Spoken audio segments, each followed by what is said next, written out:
আজকে রান্না বাটার পনির। রোজের রান্নার মধ্যে এটাকে কীভাবে আমরা খুব ইজিলি বানাতে পারি সেটা আজকে দেখে নেব। একটু তেলের মধ্যে গোটা গরম মশলা এবং বড় করে কাটা পেঁয়াজ নিয়ে নেব। একটু ভাজতে থাকবো এবং তার মধ্যে নিয়ে নেব আদা কুচি এবং গোটা রসুন। বেশি ভাজবো না, অল্প করে ভাজবো। বেশি ভাজা হয়ে গেলে আবার একটা পোড়া পোড়া গন্ধ ছাড়ে। এবার ভাজা হয়ে গেলে ওর মধ্যে দিয়ে দেবো একটু ঠান্ডা জল। এই মশলাটাকে ভালো করে ঠান্ডা করে মিক্সিতে বেটে রেখে দেবো। আবারও নিয়ে নেবো অল্প একটু তেল এবং তার মধ্যে ছোটো ছোটো করে কাটা পনিরকে এপিট ওপিট ভালো করে ভেজে তুলে রাখবো।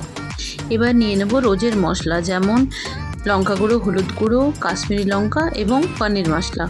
এটার একটা পেস্ট বানিয়ে রাখবো।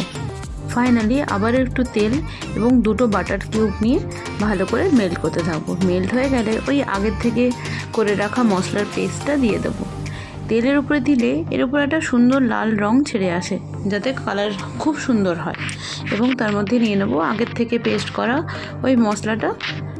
ভালো করে ভাজতে থাকবো। ভাজা হয়ে গেলে মশলার জল দিয়ে আবার একটু নাড়াচাড়া করতে থাকবো। আপনারা হয়তো গন্ধ পাচ্ছেন না, অপূর্ব সুন্দর একটা গন্ধ বেরিয়েছে। ব্যাস, মশলাটা এবার ভাজতে ভাজতে তেল ছেড়ে এসছে। এর মধ্যে দিয়ে দেবো নুন এবং স্বাদ মতন চিনি। এটা দেওয়ার পরে দেখবেন একদম তেলটা সুন্দর করে বেরিয়ে আসবে। আমি অবশ্য অল্প তেল ইউজ করেছি তাই। এবার দিয়ে দেবো এই আগের থেকে ভাজা পনিরের টুকরোগুলো। বেশি নাড়াচাড়া করা যাবে না, পনিরগুলো আবার ভেঙে যাবে। তাই অল্প একটু নেড়ে গরম জল 2 কাপ মতন জল দিয়ে দিলাম। এবার একটু ভালো করে মশলাগুলো মিক্স হয়ে গেলে একটু ঢাকা দিয়ে দেবো। অবশ্যটা ভিডিও করা হয়নি।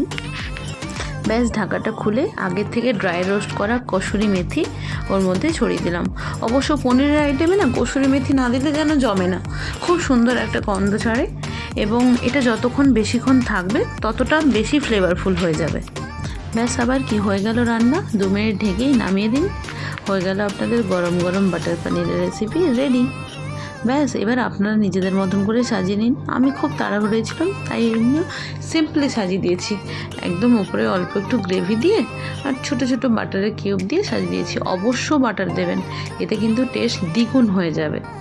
এবং বানিয়ে আমাকে জানাবেন কেমন হয়েছে। Thank you so much.